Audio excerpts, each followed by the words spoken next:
In this video, we're going to go on a journey of how we went from this beat up 4Runner to this.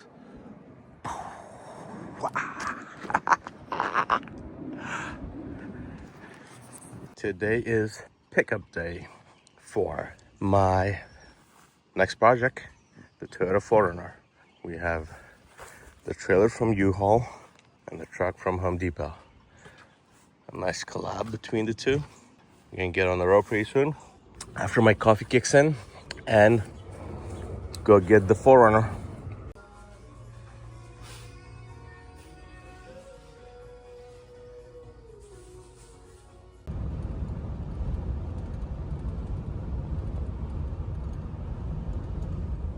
And we are here. Hoffman Auto Sales. Pops is doing his Pops things, being extremely diligent, checking every square inch of the car. But little does he know, I already bought it.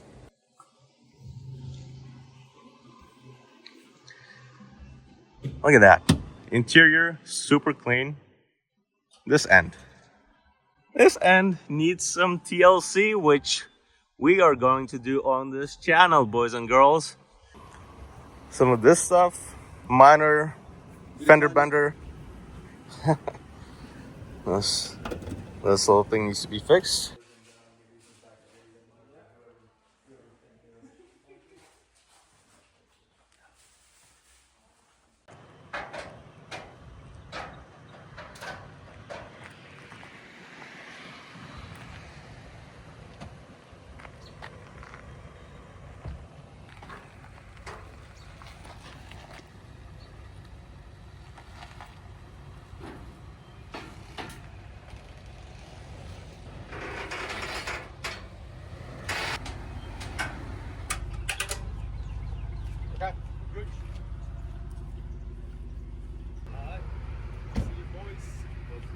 Alright, we're ready to roll.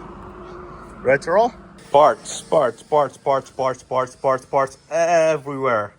All of this, boys and girls, is going to go. Plus this. We're gonna do some sound deafening. Sound deadening? Yes, sound cancellation on the car. And I got multiple thicknesses of foam that's gonna go the thickest in the back, and then we're gonna taper it down towards the front. But look at all these parts we got, plus the wheels, some thick off-road wheels. I got what I trust, BF Goodrich Baja Champion, and I'm taking a risk with 275 7017s. Can I get inside it? You want to get inside the tire hole right here? Yeah. Okay, we'll try that out right afterwards. Make sure mom doesn't see it. All terrain, very aggressive look. I'm gonna raise the car about 3 inches, so I shouldn't have any clearance issues. Might have some rubbing in the front with the bumper, but we'll cut that off when we get to it. We'll cross that bridge. Took this panel off. Speaking of sound deadening, sound cancellation, whatever. Look, this is all you get from Toyota to cancel the sound. So that's why I'm gonna go with this. More parts. Scuderia Ferrari, don't mind that. And this is not all of it. I'm still waiting for about 30% of the rest of the parts to arrive. So, hey, you wanna help me record? We're gonna do all the unboxing on this and see what we're gonna be putting on the car. Yeah? Yeah, boy. Oh, more parts. And just in case, I got the maintenance guide as well. Alright, so let's set up the table so we can put all the parts on the table, right? Yeah. What do you mean, what table? This table. Like, what the segment is that table? And Why did you kick it? you see that? That was pretty cool. But what? before we start working on the car, we need a what? A plan. Oh, what plan? What kind of plan? Shady Miami guy G-Wagon. Well, bye-bye G-Wagon stuff. We're we're going to start working. Bye, G-Wagon stuff.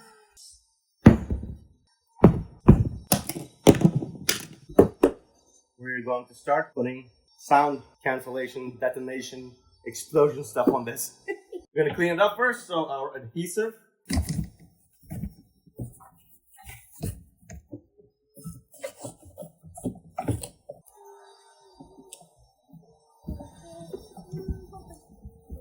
I'm only going to do small pieces per panel here, and then the big chunks of foam are going to go inside the body panel.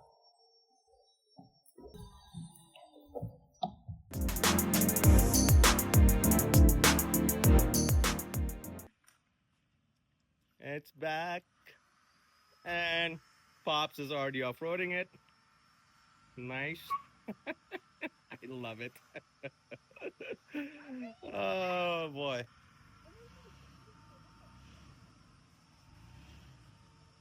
Good coverage of sound cancellation material. You don't have to have it on every panel. Just per flat panel so it absorbs sound vibrations. That's all you need. Plus, I'm going to put this inside the quarter panel. So we're gonna have amazing sound deadening explosions, sound deformations. Yeah. All right. So we're going to put the thickest foam insulation I have inside the quarter panel because I have a lot of space here. Then we're going to take off the panel on this side and do the same for the floor of the bed of the truck. I'm going to do a thin sound insulation, but before I can do that, I got to clean up all the stuff that was left over from the body shop. And one thing the body shop forgot to do is put this where it belongs. So I'm gonna have to take off the bumper, reinstall this, and then put the bumper back on. I measured the opening, marked it with a marker. I'm just gonna cut it very nice and smooth with this cutter.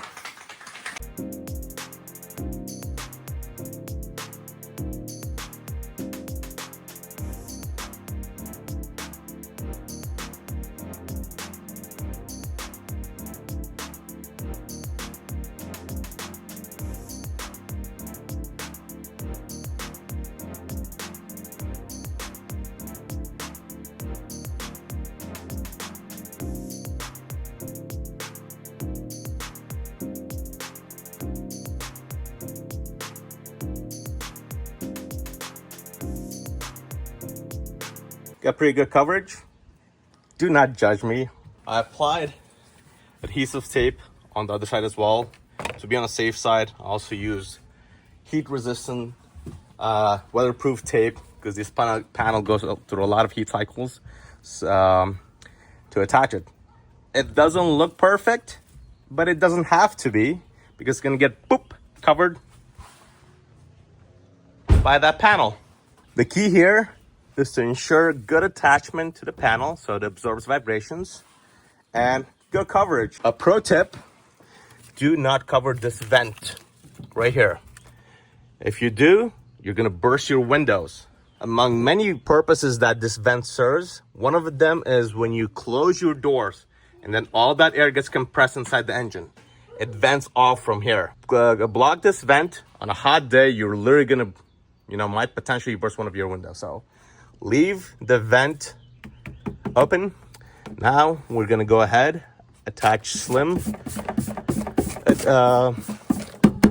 sound detonation here, and then put the panel back on. Day 2. Oh my God. What a shame. I got stuff from Home Depot for a car. Let me explain. Ladies and gentlemen, insulation is insulation. It doesn't matter if you get it for a car or for your duct vents. It's the same product. They just label it differently. These companies are not going to spend millions of dollars researching different types of insulations for different applications. This stuff you buy at Home Depot for 10, 15 bucks, they package it for a car and sell it for 4 times more. This is going to work perfectly fine, isolating sound. And this, same stuff. Foam insulation, the same thing, same exact formula. They take it, put it in a different bottle, label it for a vehicle, and sell it for 4 times more. Your Home Depot insulation, the foam or the physical one, is going to work just fine. And I got a couple bolts. So don't kill me in the comments. All 28 of you subscribers. And this foam, I kid you not, it's literally the same foam they use for beds, for couches, and to insulate walls in movie theaters and homes. Same stuff. Different labels from companies, different prices. We're done with the back. Both of the quarter panels are properly insulated. The seats are back in place. I'm not going to put the bed in because in a future video, I'm going to do a custom bed for camping where I put the seats flat and the entire back becomes a bed. But for right now, we're gonna move on to the next item on the list. Leisure upgrades. All of this is going on the working table. Opa.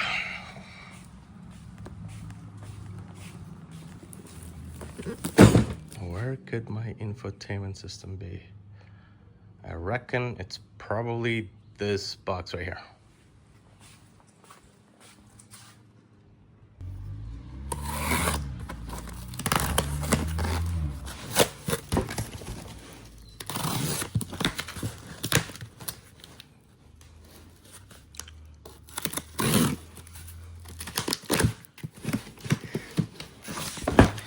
I get so excited unboxing stuff that 90% of the time I cut myself. And that's what happened right now. Haha, it is the infotainment system.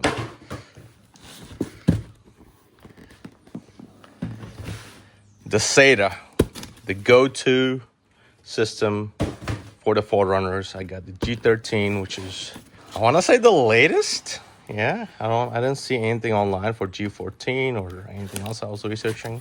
I might be wrong, but this is the proven system that most of the folks in the community use.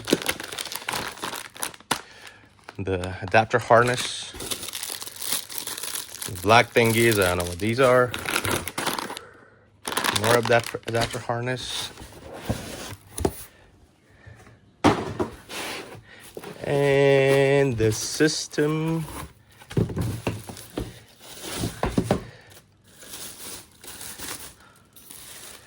itself. And I didn't go for black. I do have some silver accents in the car. I think it's gonna fit perfectly with all the silver we have going on. Oh, I love it. Love it, love it, love it, love it. All right, boys, let's go. And girls.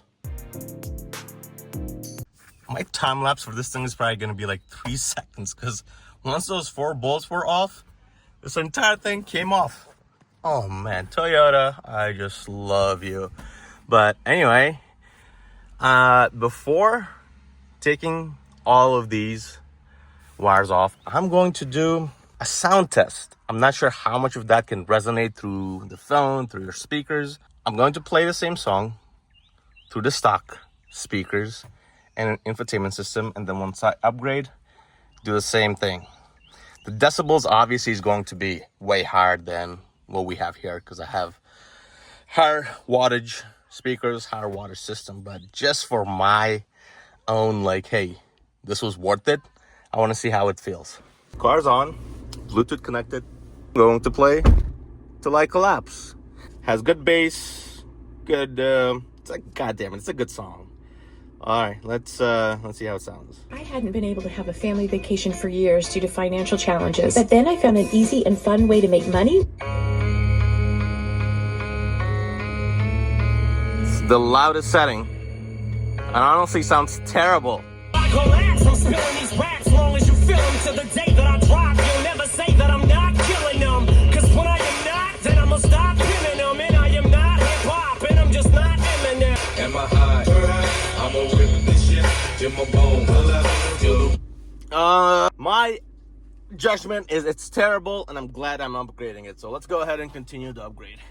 I'm going to take all of this harness out, then bring out the harness for the upgrade system and align it properly to this, and then we'll continue from there. The old system is out.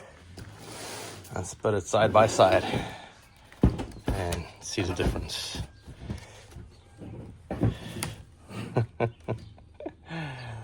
Oh boy. It's like early 2000s look, and this is modern look.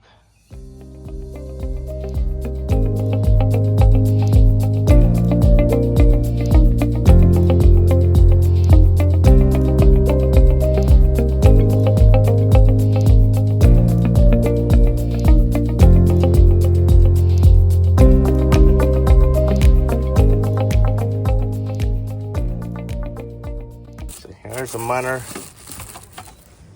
hiccup. These speakers are a bit too small for this space right here. But that has never stopped me. I adjusted these speakers to my OEM bracket. Cut off the center, took the speaker off, put some bolts. I'm gonna cut right here. I know it looks a little janky, but it's going to work, I promise you.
Hey, boys.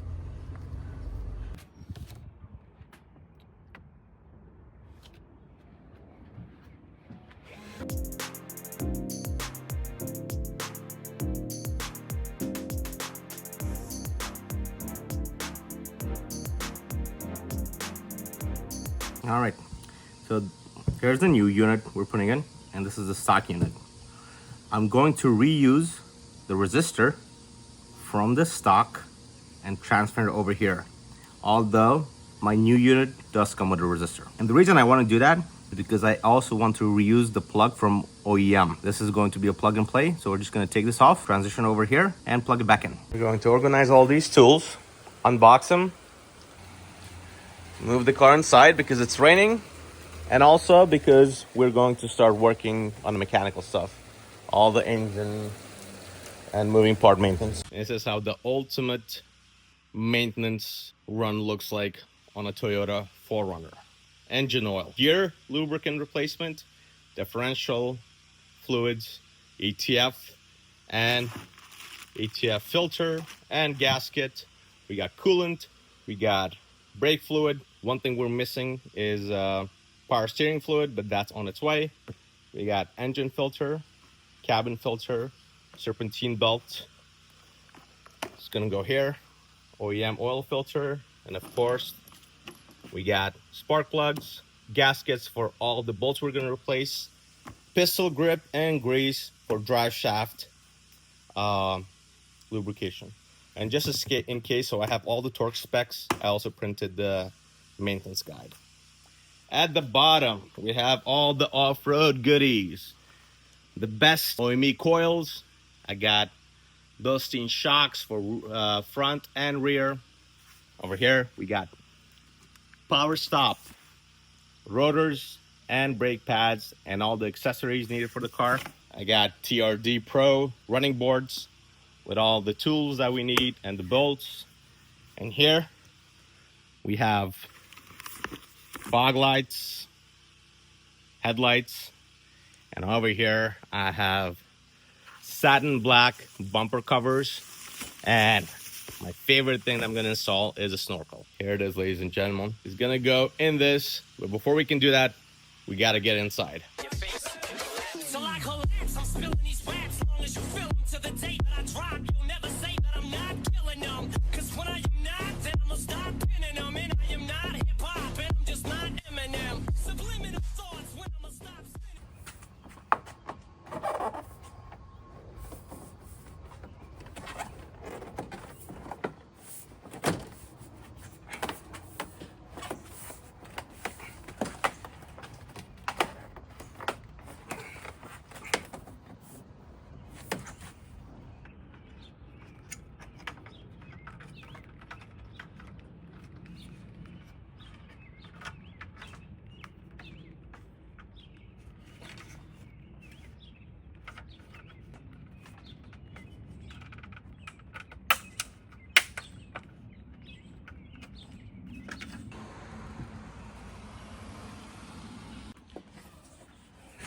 Check out this beautiful headlight.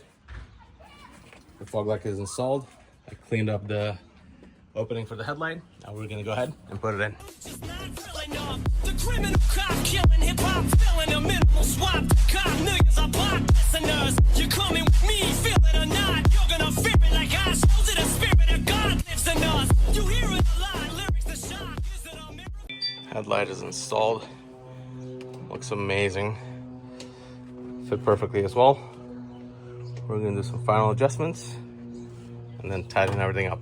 So this right here is the DRL wire, which goes right here.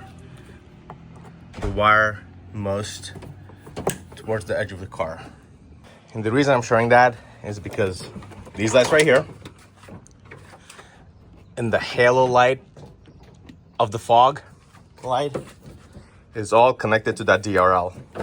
Once the DRL is engaged, as such, the headlight DRLs, the fog light halos, and the off-road lights will be in sync and come on at the same time.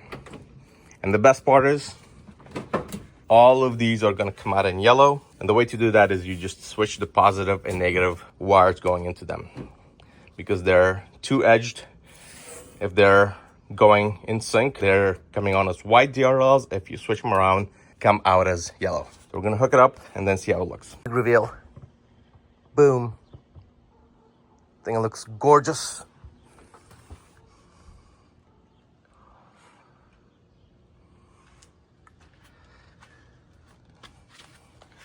I'm really happy that I went with the yellow accent.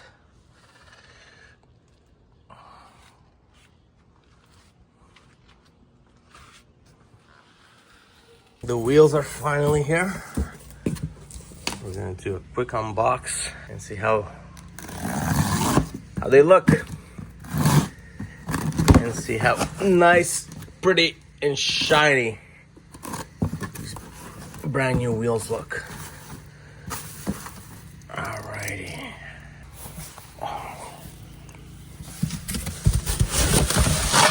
I was super excited about installing the lift kit, the springs, and the shocks myself. But we have a slight problem. The height of the car right now is 78 inches. The height of my garage door is 82 inches. So that's a 3-inch lift kit. 78 plus 82.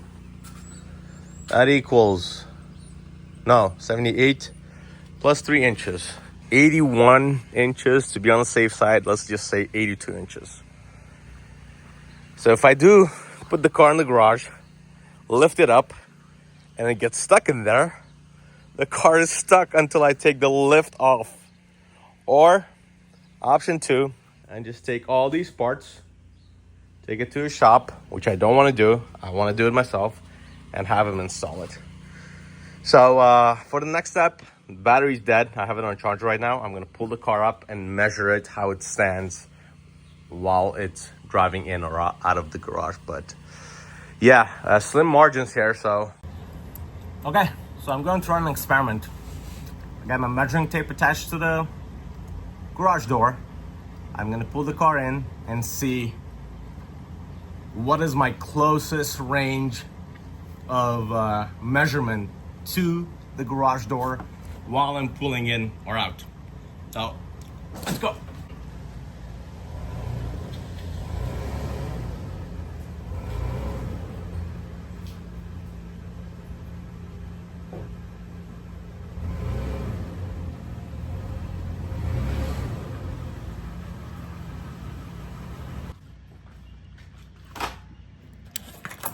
All right. Let's see what we have here. Honestly, guys,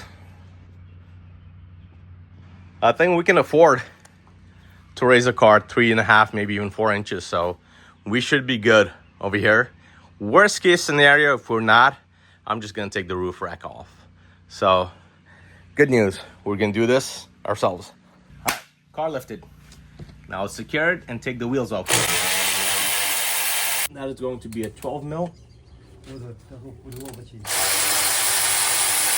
Next, we're gonna remove the 18 mil bolt holding the sway bar.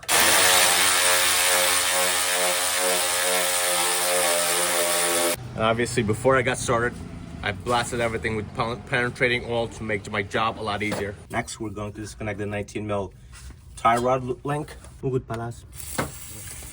Next, we're gonna take a 19 millimeter socket and take the lower strut arm off. Hold it on that side, on the other side, with a 19 mil wrench. And voila, one strut out. The trick with the sway bar, it has to be detached in the same manner from the other side for it to move. Remember that. I'm also putting in new control arms. So we have to take out the current ones. Okay. Out with the old, in with the new. Take the bolts off from the top. Putting it in, we're going to do a time lapse. If I run into any pro tips, I will share it. But everything goes back in reverse. So let's start the time lapse.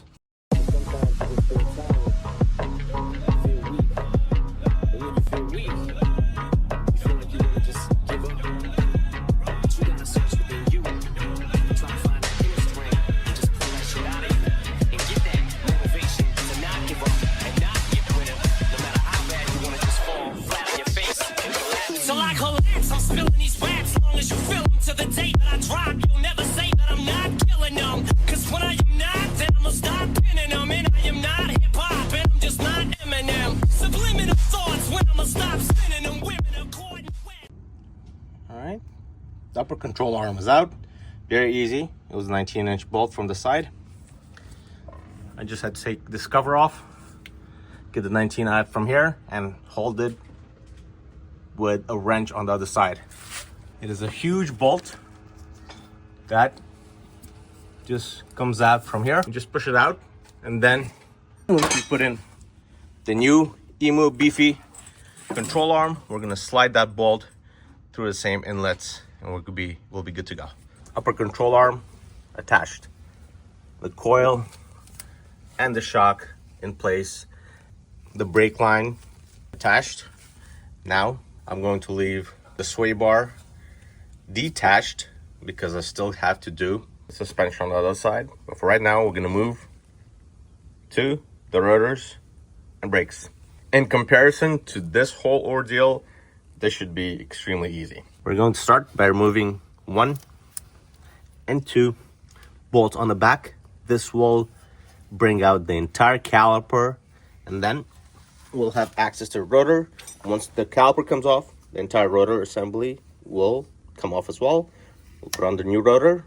Before we do that, clean everything up, put on the new rotor, change the brake pads, put those 2 bolts back on, and we're good to go. Right, new rotor is in. Going to clean it up. The 2 bolts in the back are in too. Cleaned up the caliper. Look at the condition of the rotor I took off, the brakes I took off, the beauty of what's going in. 2 brand new pin lock, brake pad lock. I got my extreme power stops. So I collapse, I'm spilling these raps. Long as you feel them to the day that I drop, you'll never say that I'm not killing. All right, brake pad's in. The 2 pins are in. The pin lock is attached. And the brake pad lock is attached as well. And on this side, we're done. All right, moving on to the rear. The order of business here. We're gonna take off the sway bar. This is gonna give us some room to maneuver the axle. Then we're gonna take off this top bolt from the stock shock. And once we do that, the axle should drop enough for me to take off the coil. And then in reverse, we're gonna put in the new coil. If I need a little more room, which I might, because the new coil that we're putting in is at least 2 to 3 inches taller than the stock one. If that is the case, I'm just gonna take off these attachment bolts that hold the sway bar to the axle, and that will give me an extra 1 or 2 inches to maneuver the new coil in. So that's the plan. Sway bar, shock absorber, take the coil out. Let's go. The criminal cop killing hip hop, filling a minimal swap. Cop niggas are block listeners. You coming with me, feel it or not? You're gonna feel it like I showed it. Here's the difference between the stock coil and the EMU coil, about 2 inches, which is exactly what we need. With sizzle, with some this is the plot. Listen up, this is for cops. Listen, this not for fun. Comes up till the lights go out, till my legs give out. Can't shut my mouth till the smoke clears out. Am I high? Perhaps I'ma rip this shit till my bones are till the roof comes up, till the lights go out, till my legs give out. Can't shut my mouth till the smoke clears out. Am I high? Perhaps I'ma rip this shit till my bones are. Music is like magic. There's a certain feeling you get when you reel and you spit, and people are In and down, in, down, in, down. Take out all the fluid that's in the reservoir. Fill it up with new fluid. Turn the car on.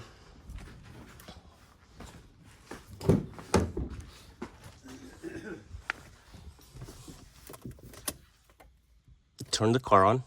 Then have somebody press the brakes, and we're going to bleed it from this bleeder right here. Release that. Release. Release. Press.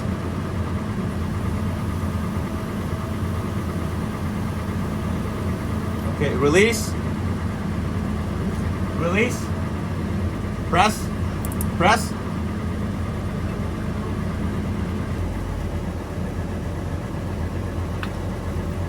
want some static, 'cause I don't really think that the fact that I'm slim matters. A black and platinum status is whack if I'm not the baddest. Till the roof comes up, till the lights go out, till my legs give out. Can't shut my mouth till the smoke clears out. Am I high? Perhaps I'ma rip this shit. All 4 sides with the calipers, brake pads, rotors, and the built-in shocks and springs are done. Got my TRD wheels on VF Goodrich all-terrain tires. You can take this, put it on the car, and take the car out.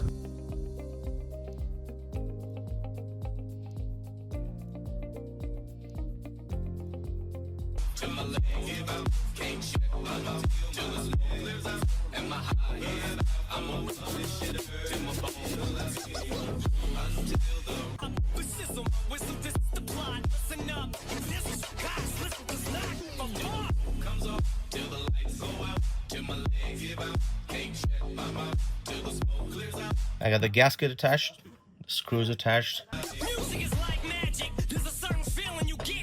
decided to take the entire bumper off.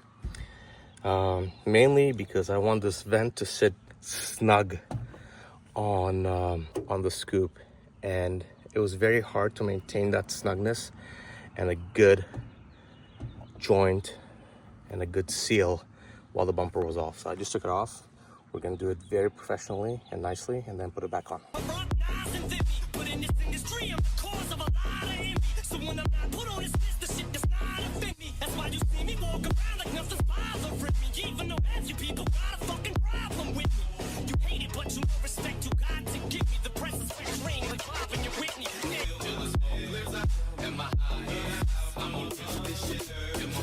All right, the scoop is installed. I have expanding glue.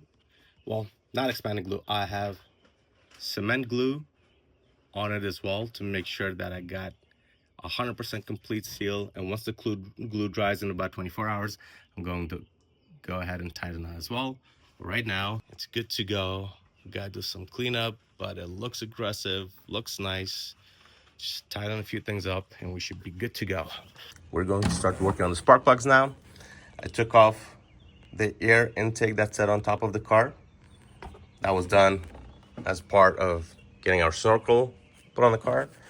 Now we have to remove this bracket that is held by 1, 2, number 10 bolts.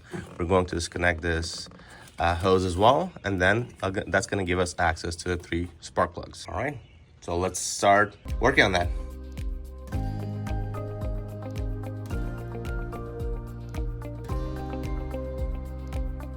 We get the air hose out, and now we have direct access to the plugs. So we can disconnect the wires, take off the coils, and we should be good to go.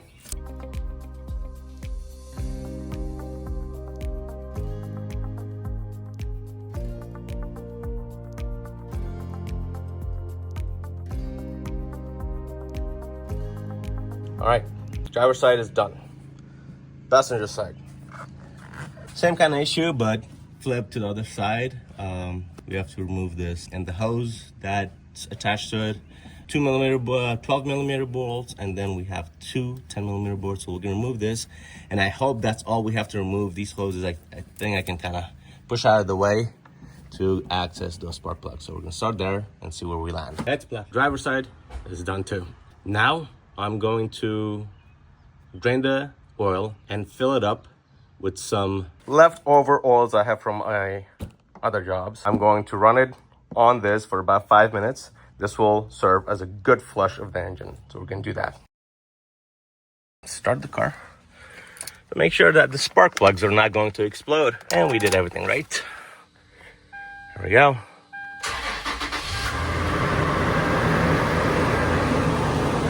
It runs smooth, boys and girls. Check engine light is on because I have a lot of things unhooked. And I'm also going to run the engine for about 5 minutes. Flush oil that we're using, and then flush it out.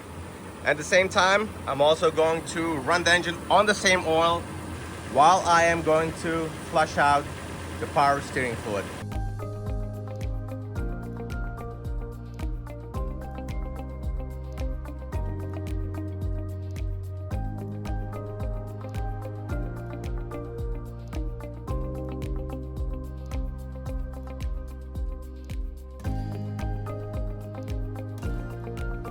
All done on top of the engine. Filter is in.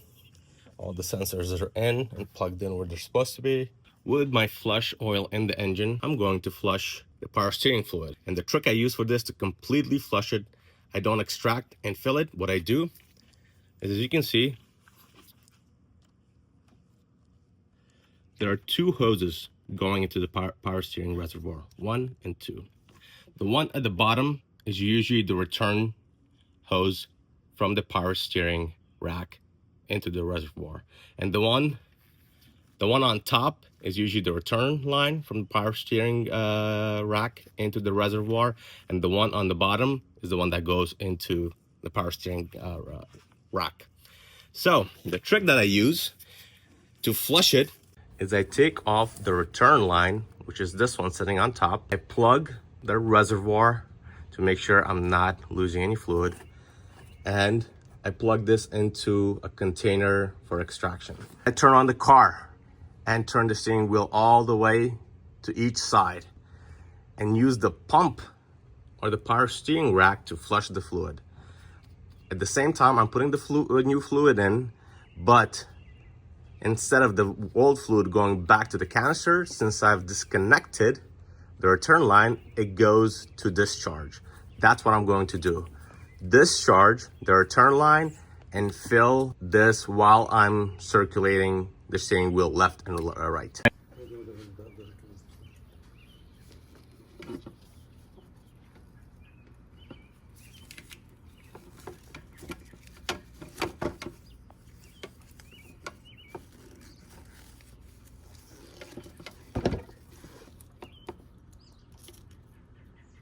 key is to fill it up all the way to the top.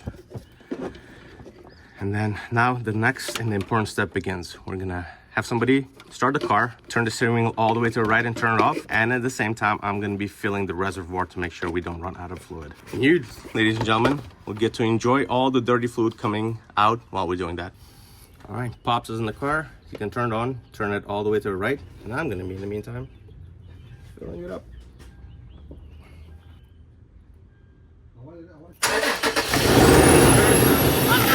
We made a mess. We made a mess. We made a huge mess. Oh. I made a mess because the extraction pipe bursted out. If it wasn't for that, it would have been a very clean job. But hey, 2 steps forward, 1.5 steps back. Okay, we're doing fluids now. The transmission fluid is being drained and the engine oil is being drained as well. I'm also, as you guys know, going to replace the filter and the gasket around the pan. I'm going to do something crazy. While the transmission and the oil plug are both unplugged, I mean, the transmission pan is completely off, I'm gonna crank the engine and see if anything comes out. To see if, I know it's risky, but I'm really OCD about getting everything out.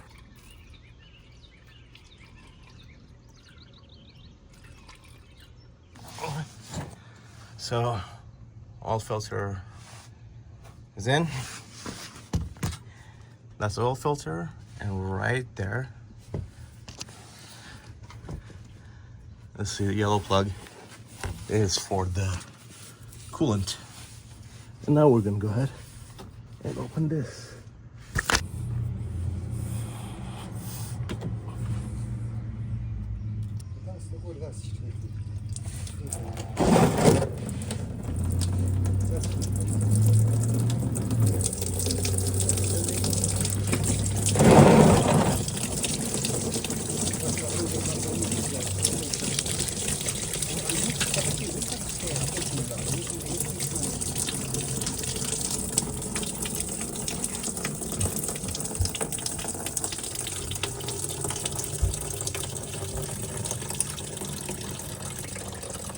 Right, time to fill up the transmission with ATF. So here's our pan, and the fill plug is going to be to the left of the transmission, right here. So that right there is our fill plug, right there. Where my finger's pointing, that's our fill plug. So I'm gonna open that up and put a hose through it, and we're gonna start filling it up. I took out about 4.5 quarts, 5 quarts to be exact, and that's exactly how much I'm gonna put in. I'm gonna start with very little to make sure that it makes it through the pipe. Seems to be going where it belongs, so we're gonna continue.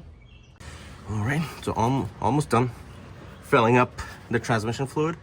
The next steps is, number 1, to turn on the car and cycle through the gears while the car is on. We're not moving it, we're just cycling through the gears. And then I'm going to measure and make sure that the temperature of the fluid gets between 105 to 110 Fahrenheit. I'm going to stop at 105 because I want it to be on a higher end. And then when it gets to that temperature, we're going to open up the fill line plug and let all the extra fluid come out. Good to go.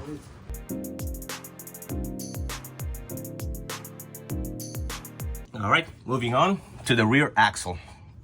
The pro tip with axle is you have to open up the filler cap first, because the worst thing you want to do is to drain all the fluid from the bottom and then not be able to open the filler cap. So we're gonna start on top. It's a 24 mil, and we're gonna, oh boy, see, this is what I'm talking about. Imagine if we open the bottom and then this thing is stuck. There we go. Oh boy, you son of a gun.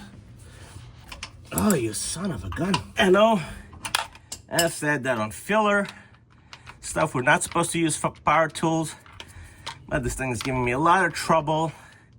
I'm running out of patience. And the good thing about my power tools is this one has settings, and I have it on lowest setting. So hopefully, hopefully it worked. Yo, honestly, that looks super clean. I did not expect it to look this clean. All right, got my brand new washer on. We're gonna put the drain plug back on and torque it to 38 pounds per square foot. All right, I have my torque set at 39, just a little slightly higher than the recommended. I like over tightening, just slightly. I feel that washer crushing in. That's perfect. That's exactly what I'm looking for. We are at 30 right now. 35. All right, 35. Okay. We are exactly where we want to be, and the same applies to the fill plug. We're gonna put a new washer in and torque it to 38 feet-pounds, whatever.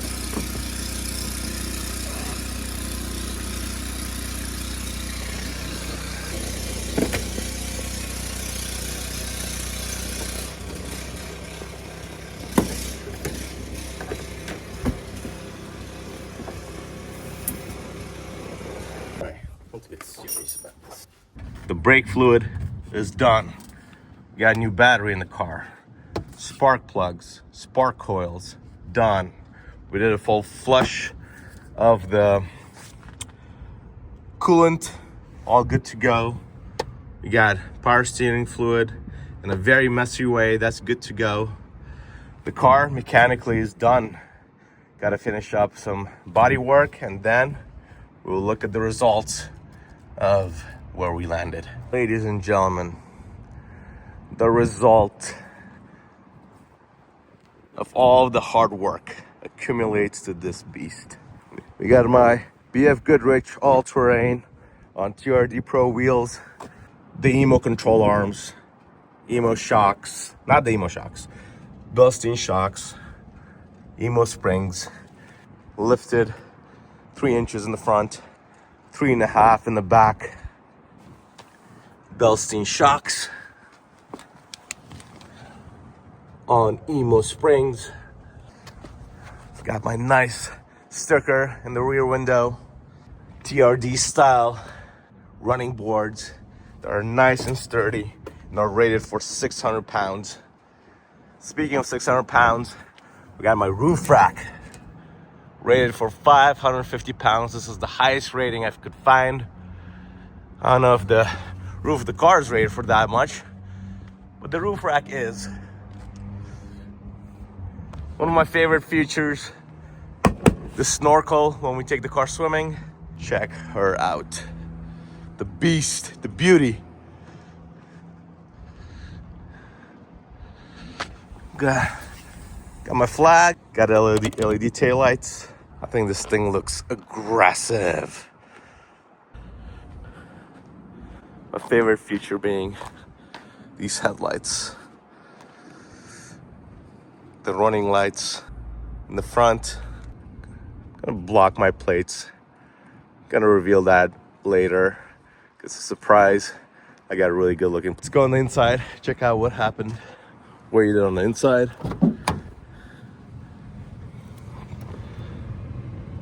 I painted this mountain look with a clear coat on the dash. We got the upgraded infotainment system. Got a black Toyota logo. And I got a dash cam. We did all the speakers. As you guys know, the car sounds amazing. Nonetheless, here she is. Look at that flag just waving in the back. He did it again, did it again. Oh yeah, we did it again. She might have called me a friend, but she showed me otherwise. I should do it again. They like he did it again. Took a couple L's, I'm ready to win. Work hard, play hard, that's the life that I live. I would never forget him, but even if I forget